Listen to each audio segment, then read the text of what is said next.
नमस्कार दोस्तों, मेरा नाम है सोनू कुमार और आप देख रहे हैं जनता प्लेटफॉर्म ऑफिशियल। तो चलिए इस वीडियो में हम जानते हैं कि जाति आधारित जनगणना का मुद्दा इस समय क्यों गरमाया हुआ है। तो चलिए इस वीडियो को शुरू करते हैं। तो आपको सबसे पहले यह बता दें कि जाति आधारित जनगणना की मांग भारत के जितने भी क्षेत्रीय पार्टियाँ हैं, चाहे वह बिहार के JDU, RJD, हम, VIP या चाहे और तमाम पार्टियाँ, चाहे उत्तर प्रदेश के SP, BSP हो, चाहे उड़ीसा के नवीन पटनायक की पार्टी हो, महाराष्ट्र में जो जितने क्षेत्रीय पार्टी हो, चाहे तमिलनाडु में जितने भी क्षेत्रीय पार्टी हो, ये तमाम क्षेत्रीय पार्टियों का एक ही मत है कि जातिवार जनगणना हो और देश के सामने हर जाति का कितना परसेंट हिस्सेदारी है वह जातिवार सार्वजनिक किया जाए। यह BJP इस जातीय जनगणना के पक्ष में क्यों नहीं है, तो चलिए इसके बारे में हम जानते हैं। तो सबसे पहले जानते हैं कि जातिवार जनगणना सबसे पहले हुआ कब था। तो आपको बता दें कि 1931 में सबसे पहले जातिवार जनगणना हुआ था और उसी के डेटा के आधार पर अभी तक अनुमान से बताया जाता है कि भारत में इन जातीय का इतना प्रतिशत है, लगभग 52%। OBC को माना जाता है कि भारत में उनकी हिस्सेदारी है 52%, लेकिन यह एक अनुमान के तौर पर लगाया जाता है, यह रियल डाटा नहीं है। इससे कम भी हो सकता है, इससे ज़्यादा भी हो सकता है। तो यह जातीयवार जनगणना होगा तब यह पता चलेगा, लेकिन BJP इसके पक्ष में क्यों नहीं है, तो चलिए जानते हैं। तो BJP का प्रमुखता से दो तर्क है। पहला तर्क कि जातिवार जनगणना होने से समाज विभाजित हो जाएगा, समाज बंट जाएगा, और दूसरा कि जातिवार जनगणना होगा तो जाति का डेटा जब सार्वजनिक किया जाएगा तो जिस जाति का जनसंख्या कम होगा तो वो जाति चाहेगी कि मेरे जनसंख्या भी अधिक हो, तो इससे जनसंख्या भी और तीव्र गति से बढ़ेगी।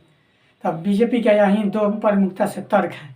लेकिन इसके उलट विपक्षीय पार्टियों का कहना है कि समाज में तो पहले से भी जाति व्यवस्था है, वर्ण व्यवस्था है, लेकिन जातीय आधारित जनगणना होगा तो समाज में जो OBC में जो वंचित तबका है उनको सरकारी जन कल्याणकारियों में शामिल करने में एक सहूलियत मिलेगी। बाकायदा बिहार विधानसभा में यह प्रस्ताव भी पारित हो गया है सर्वसम्मति से कि जातीय आधारित जनगणना हो।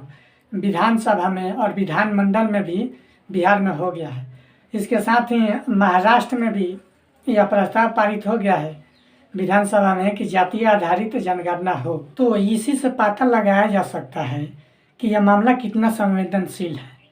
BJP के विपक्षी पार्टियों के साथ साथ उनके खुद के अपने सहयोगी पार्टियां भी जातिवार जनगणना के पक्ष में है, चाहे वह बिहार में नीतीश कुमार की पार्टी हो, जीतनराम की पार्टी हो, या मुकेश सहनी की पार्टी हो, या महाराष्ट्र में रामदेव आठावले की पार्टी हो। ये तमाम पार्टियां जातिवार जनगणना हो इसके पक्ष में है। तो चलिए आपको एक लेख दिखाते हैं। नया इंडिया नामक अखबार में अजीत द्विवेदी नामक एक लेखक ने लिखा है। वे लिखते हैं कि जाति आधारित जनगणना क्यों जरूरी है। हेडलाइन में वो लिखते हैं, आगे वो लिखते हैं कि यह फालतू का तर्क है कि जाति आधारित जनगणना से समाज में विभाजन बढ़ेगा। भारत का समाज पहले से ही जाति, उपजाति, गोत्र और धर्म के आधार पर बिल्कुल जमीनी स्तर तक बांटा हुआ है। यह विभाजन हजारों साल से जस का तस विद्यमान है। जब साम्राज्य बिखर गए थे और आधुनिक राष्ट्र साम्राज्य का उदय नहीं हुआ था, तब भी यह तमाम सामाजिक विभाजन के बावजूद भारत एक धार्मिक और सांस्कृतिक इकाई के तौर पर अस्तित्व में था।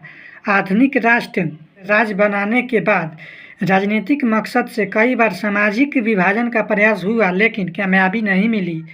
जातिया में बंटा हुआ होने के बावजूद भारतीय समाज अपनी परंपराओं, धार्मिक मान्यताओं और संस्कृति पहचान के धागे में बंधा हुआ है। यह बहुत ही बारीकी धागा है जो दिखाई नहीं देता है। विभाजन के बावजूद एकजुटता बने रहने का एक बड़ा कारण सभ्यता के निरंतरता भी है, लेकिन वह अलग से विश्लेषण का विषय है। इसी में वह आगे लिखते हैं कि भारत के केंद्रीय OBC आयोग में लगभग एक रिपोर्ट के अनुसार 26 से 33 ओबीसी के जातियाँ है, जातियाँ उपजातियाँ है। उसमें से 100 ही ऐसी एक जातियाँ है जिनको ओबीसी में इसका लाभ मिल पाता है और छोटी छोटी जातियों का लाभ नहीं मिल पाता है। तो इसी से आप अंदाज़ा लगाइए कि वो जातीय आधारित जनगणना ज़रूरी है कि नहीं। तो लेख बहुत लंबा है, इसलिए मैं पूरा नहीं पढ़ूंगा, लेकिन आप पढ़ना चाहते हैं तो इसका स्क्रीनशॉट लेकर पढ़ सकते हैं। तो आपने देखा ना, इसमें भारतीय केंद्रीय ओबीसी आयोग में लगभग 26 से 33 जातियाँ हैं। उसमें से करीब 100 जातियों को ही इसका लाभ मिल पाता है, अन्य जातियों को नहीं मिल पाता है। तो इसलिए ओबीसी को जातीय आधारित जनगणना जरूरी है, क्योंकि अन्य जातियों को भी इसका लाभ मिले। जहाँ तक विभाजन का सवाल है तो हमारे समाज में पहले से ही विभाजन विद्यमान है। इस विभाजन के बावजूद भी हम लोग एकजुट रहते हैं, यह हमारे समाज की खूबसूरतियाँ है। और कब तक इस विभाजन की वजह से इसको टाला जाएगा। पिछले सरकार ने भी, कांग्रेस भी इतना सालों से इसको नहीं गिन पाई है, जातीय आधारित जनगणना नहीं कराई है। अब समय आ गया है कि जातीय आधारित जनगणना हो। तो आई होप आपको यह वीडियो अच्छा लगा होगा। अगर अच्छा लगा है तो चैनल को सब्सक्राइब कीजिए, बेल आइकन को प्रेस कीजिए और ज़्यादा से ज़्यादा शेयर कीजिए। जय हिंद।